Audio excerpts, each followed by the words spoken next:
In this final exercise, I'm going to walk through the numerical settings that are associated with the bristle brush so that you can customize a brush to get exactly the results you're looking for.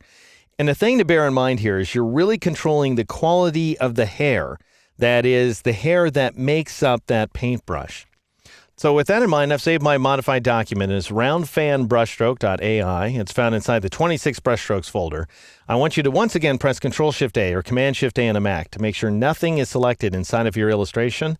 Then bring up the Brushes panel and go ahead and scroll your way to the very bottom here until you find your 8mm round fan brush if you've been working along with me.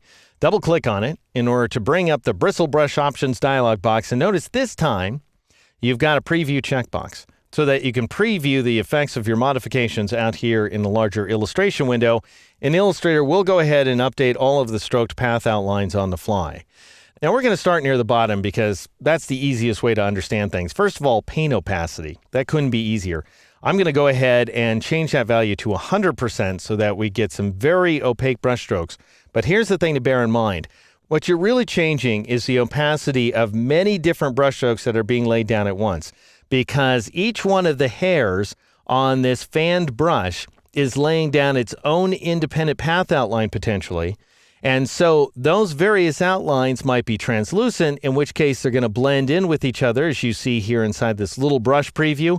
It's not so easy to see out here in the illustration window, but once you crank it up to opaque, it really starts looking good out here inside the larger illustration, and that's the effect I'm looking for. All right, now I'll pop back to the top of the list. You know how size works. You're just going to make the brush bigger or smaller using this option.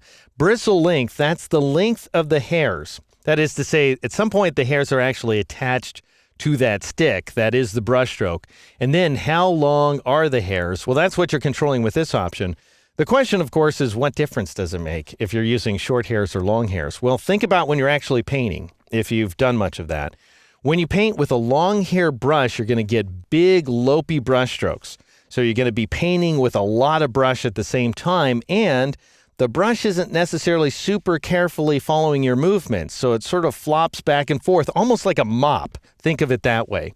If you want a lot of control, then you want to back off this setting.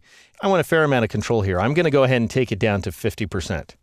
Next, you have bristle density. How many bristles are packed on that brush? Are there just 3 or 4 hairs hanging off the brush, or are they super packed in there?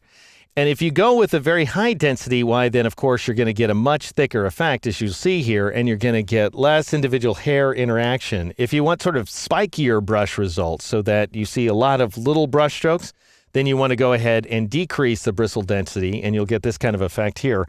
The value that I'm looking for this particular illustration is 30. So I'll go ahead and change that value to 30%. Bristle thickness, how thick are those individual hairs? And that's going to make a difference in terms of how these various bristles interact as well.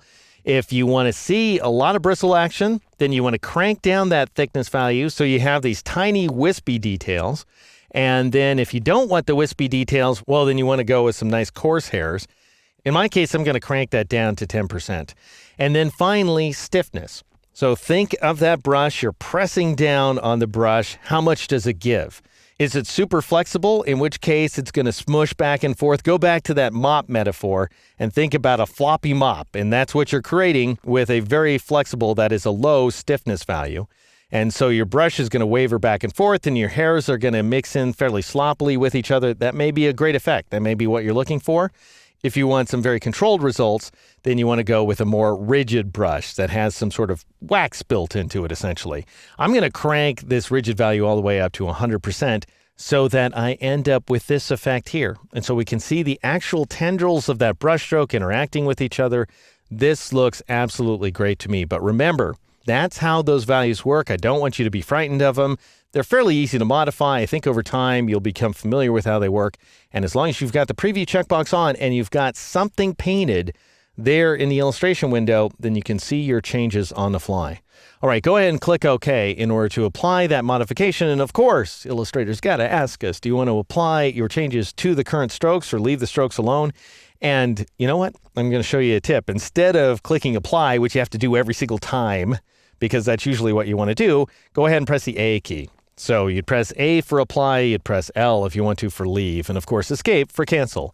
and we end up getting this effect here. And this is the final version of the artwork, folks. I'm going to go ahead and press the F key in order to switch to the full screen mode. Actually, I'll press the F key a couple of times, and we end up with this effect here. This is the final version of our large format garment tag, created using the dynamic, and I have to say, once again, powerful brushes panel here inside Illustrator CS5.